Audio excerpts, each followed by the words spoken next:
welcome to Legally Speaking with me, Tarun Nangia. What are the rights of women with regards to inheritance when they are in a live-in relationship, when there is something to do with dowry harassment, or maybe harassment at the workplace? All of this has been compiled in a book which has been authored by the CII and the Indian Women Network. And all the people who were, in a sense, keenly involved in putting all this together are with me on the show today. I have with me I got me with Vijay Sondhi. He is co-founder and senior partner, Luthra and Luthra Partners. He is former vice chairman of the Bar Council of Delhi. I have with me Bhavna Vadhera. She is chairperson CII, which is Confederation of Indian Industry, and Indian Women Network Delhi chapter. She's also the vice president of the Shiv Khera Group. I have with me Zia Soni. She is vice chairwoman CII, which is CII and IWN Delhi chapter. I welcome all of you for sparing time and joining me on today's show on this very important topic in today's age. More and more women going out to work, more and more women living away from their parental house, because with in a sense, urbanization of India, Hyderabad, Chennai, Bombay, Mumbai, or Bangalore, NCR, they have turned into employment magnets. A lot of women are living away and they face all these challenges alone, many times away from the family. So we will start first with one of the very important topics on this booklet, which, mind you can download it from the Indian Women Network website. You can Google Indian Women Network and download this report. But the first topic is succession rights of daughters. What is their right in their parental property or money, gold, all these things. And I'll get in Bhavna and at this moment. Bhavna, what does this book have? I mean, you would have definitely, in a sense, done some research and found out that women are not aware of their succession rights. Absolutely, Tarun. I think women, there are 2 or 3 things that happen with women. One, mental conditioning. I think we are conditioned not to ask questions. We are conditioned, if we have siblings, certainly brothers, I think we are conditioned to be less than in terms of our receiving. People think that, oh, dowry de di and gotten your daughter married, and now, you don't have to do anything else as far as that goes. But that's not true. As per the Constitution of India, women do have legal rights, and that brings me to the third point, which is the awareness. If you don't even have the awareness, you're not going to embark on a journey which says, wait a second, am I entitled to something? So, that is really, the question comes only when the awareness is there. And so, that's definitely one of the core reasons that this handbook is here.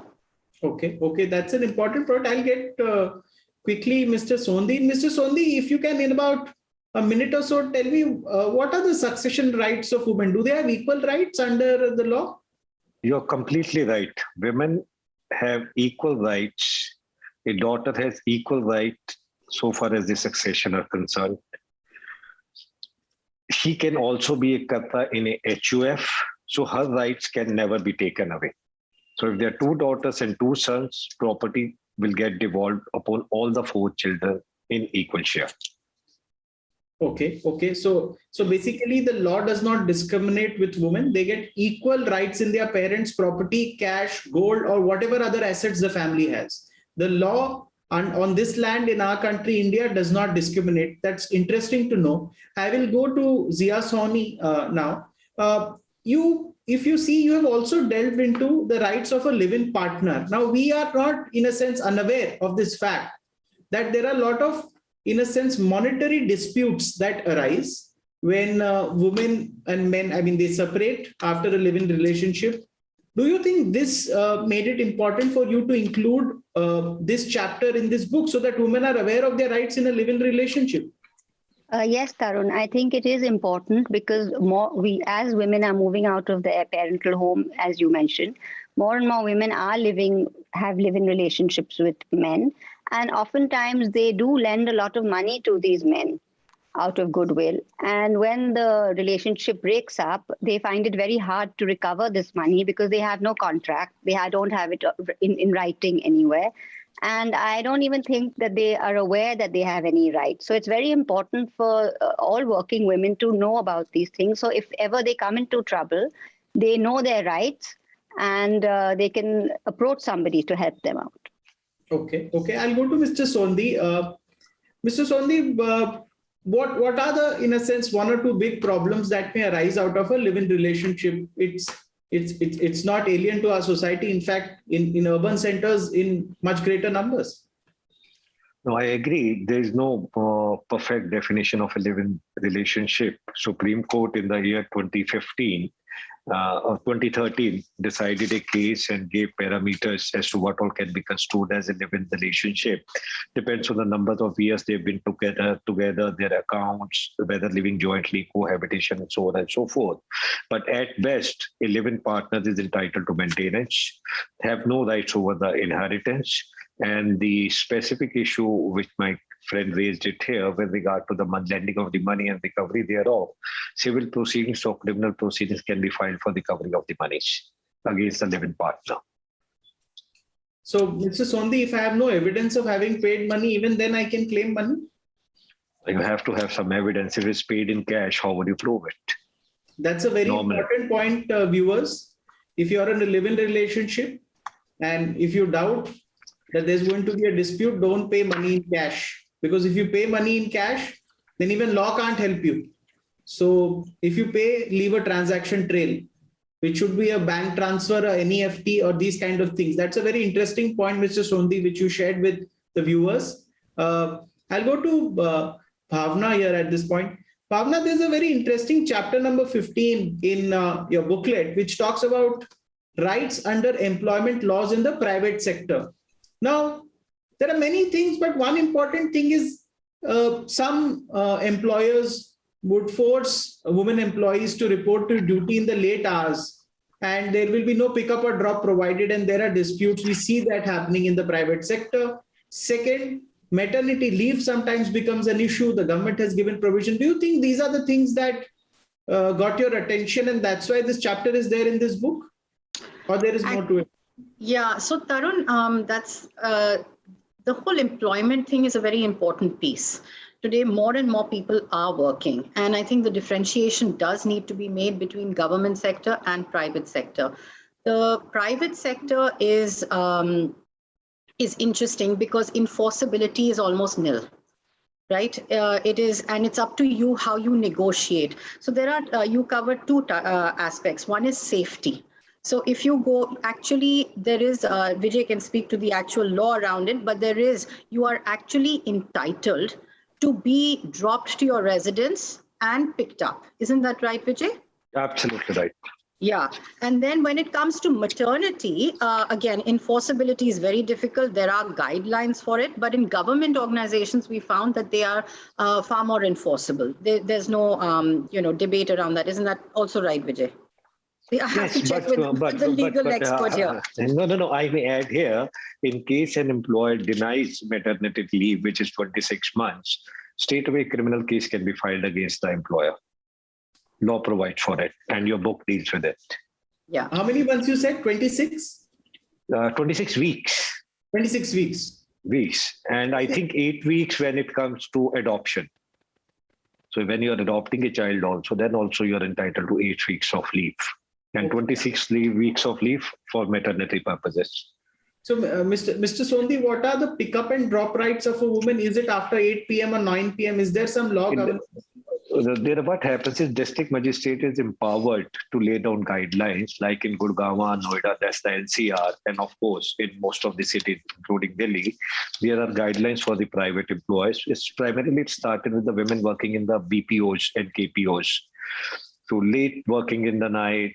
So I'm giving you a few examples, like in the car, there have to be safety measures. Number two, they should not be the first one to be picked up and last one to be dropped off. They have to be dropped at their residence. It's not at the corner of the lane she gets dropped, so on and so forth.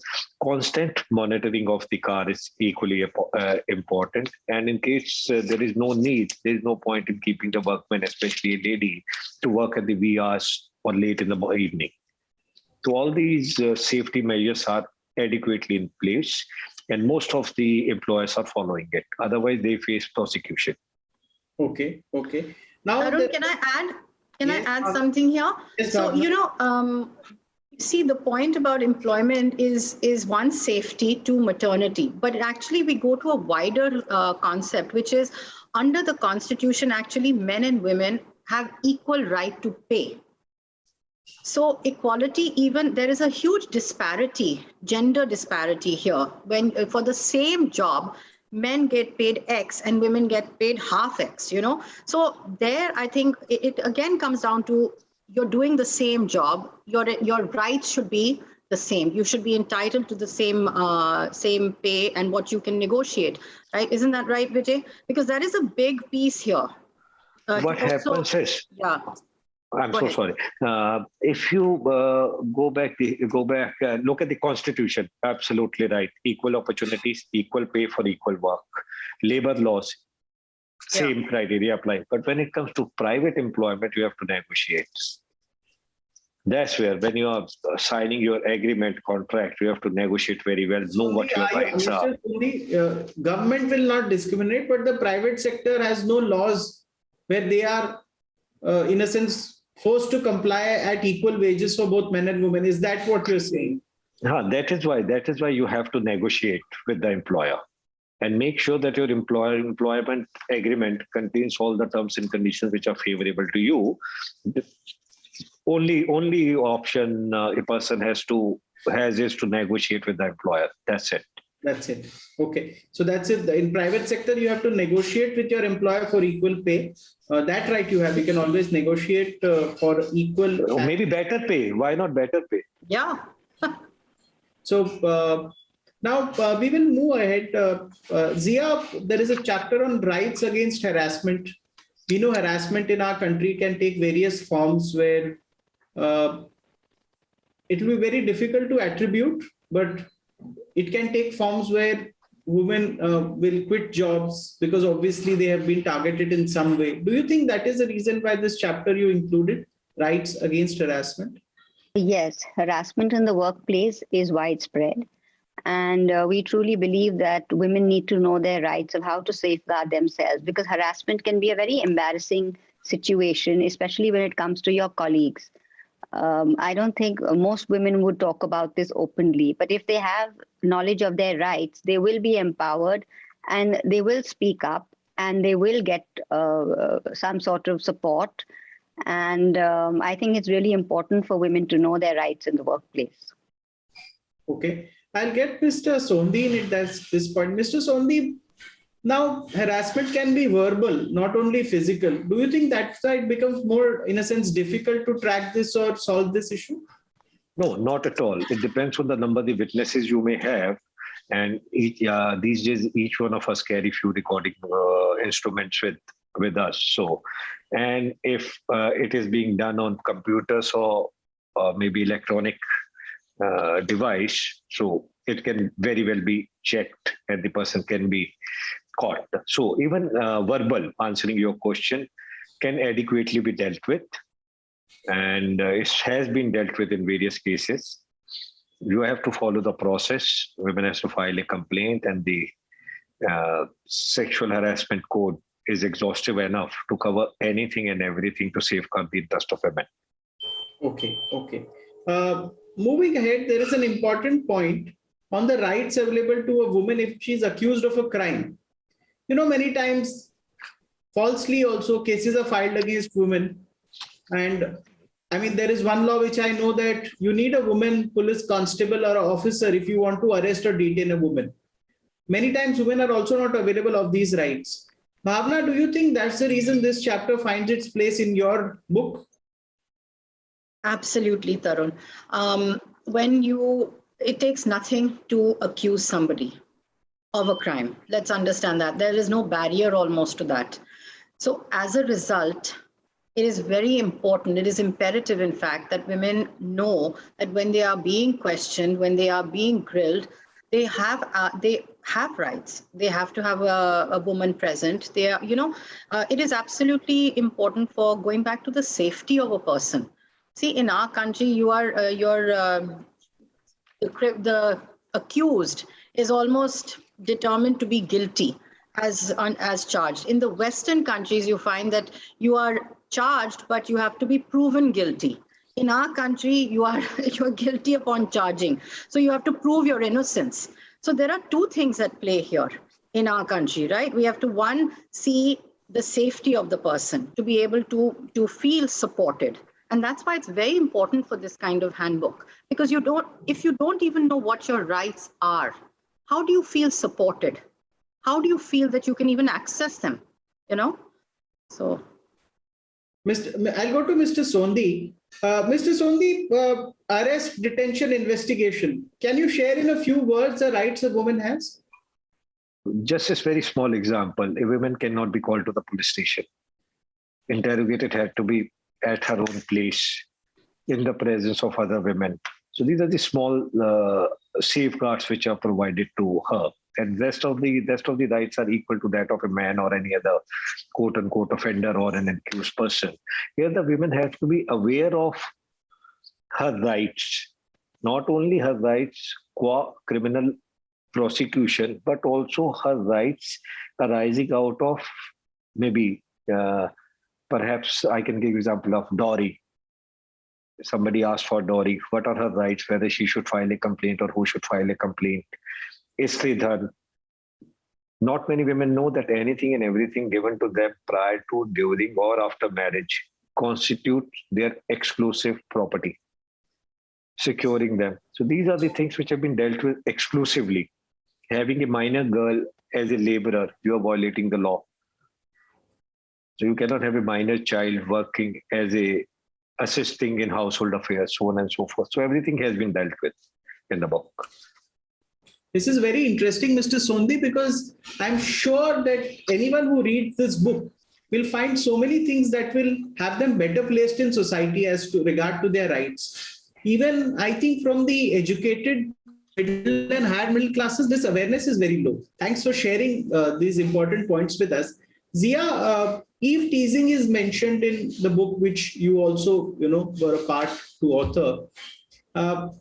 If you may like to share with us, because we and the media have seen that there have been suicides committed, and eve teasing can leave scars that people can carry well into their old age. So it's not something which can just be looked over. So what did you think when you were putting up this chapter, and what do you think about eve teasing and its impact on society in general?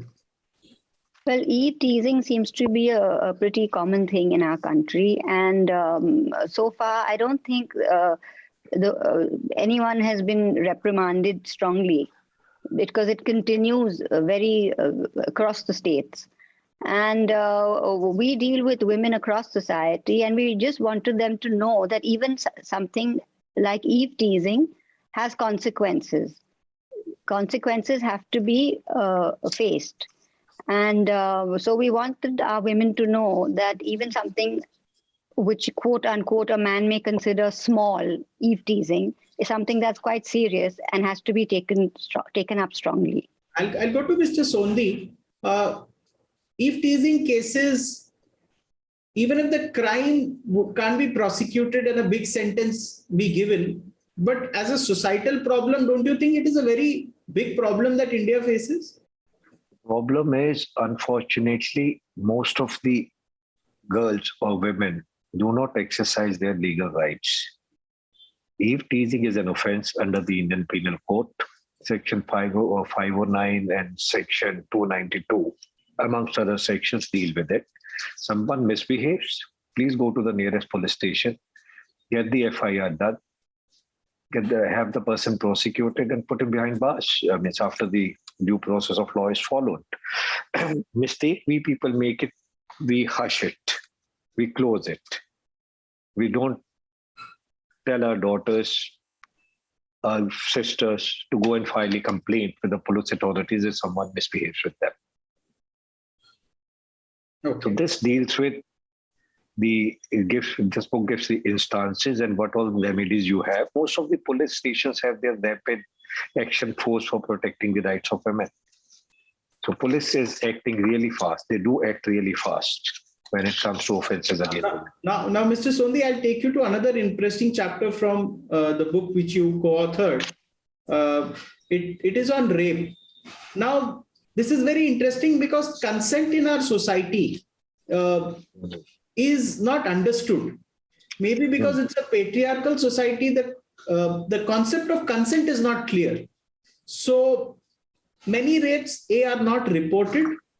Second, there is always, when a woman is concerned, deemed consent is supposed to have been sought by the man. That, okay, the consent, I presumed it was given.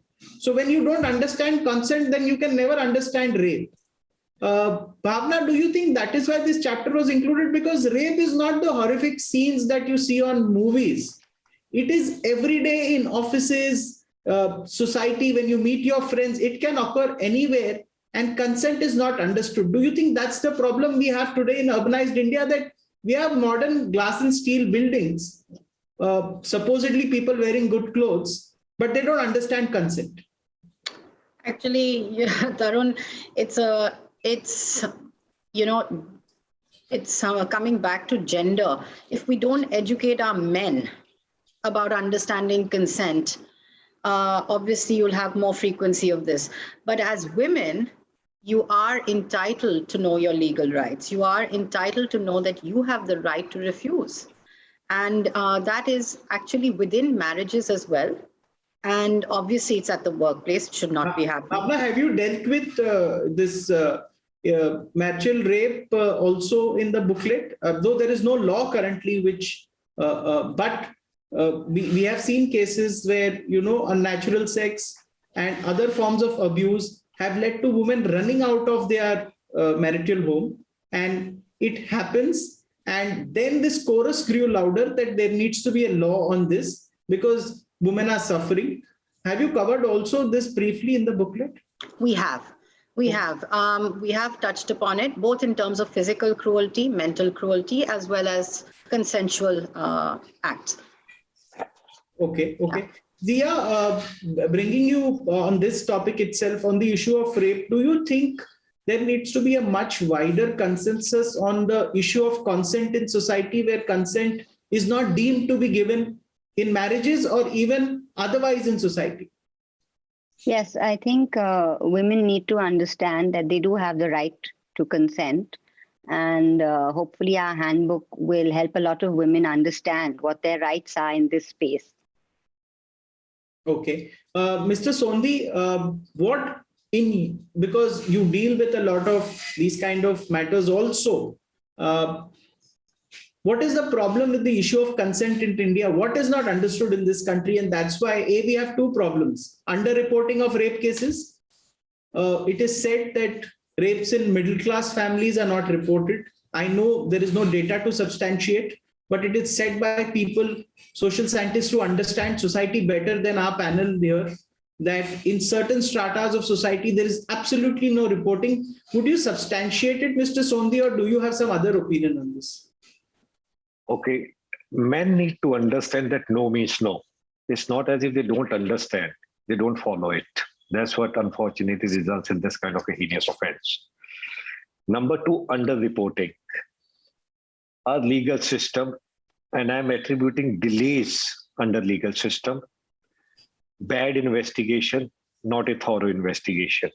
If the police officers investigate the matter properly, file their report within few days after proper medical examination, proper witness and evidence is led, within few months, under the genesis of fast-track courts, a rapist can be put behind bars, convicted.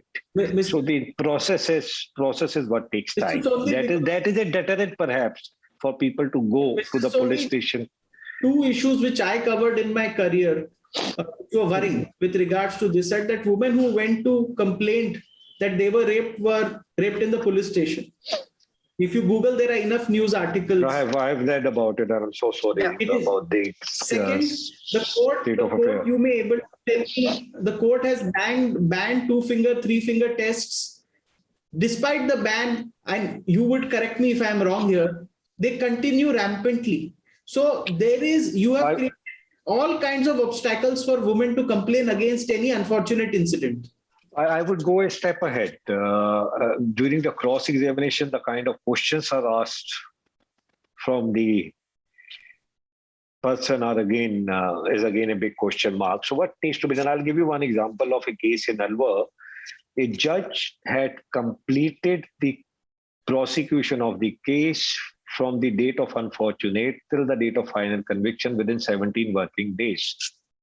The German woman was unfortunately raped, and the judge wanted to prove everything. So he did everything within 70 days. If we want, we can do it. If you want, you can prosecute. We can do it. Yes, the police authorities have to be more vigilant on their toes.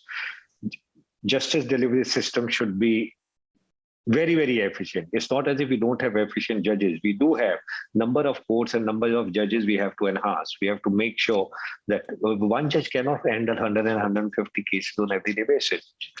So speedy justice, especially for criminal offenses, is the key. I think government should work towards it. Okay. One final question to all my panelists. When you put this book up, is there any possibility in future that a Hindi version of this book will also come for the larger masses of India to access it? Yes. We will be bringing it out definitely in Hindi and possibly other vernacular Other languages also. Yes. I think many languages in India, which a lot of people now read in vernacular, because I think Yes. even Google is available in vernacular. And English, in a sense, prevalence in India is not as much even today. I mean, people are not as fluent. They may be able to speak, but I don't think they can, in a sense, absorb. So communication is one thing, but absorbing written material. So I think that would also help a lot of people. All in all, a very good effort by the Indian Women Network team with CII. I think a lot of women will be helped, but a lot of men will also be helped by reading these things. They also need to be aware. I would like They to also have their mothers, sisters, and daughters. Absolutely. because if a father reads it, then of course he can educate his daughters. So I don't think it's just for women. This book, I think, is for everyone to read. Of course, the rights of women, this handbook you can download from the Indian Women Network website. It's free of cost, so you don't need to pay anything. So I think it's better if you download and also circulate. I will like to thank Mr. Videsh Sonti for associating with IWN and coming up. This is very interesting. I am going to read it. Bhavna Vadera for, in a sense, championing this cause along with Zia Soni. Thank you so much for joining us on the show. I hope the viewers also liked what they got to know today. Thank you.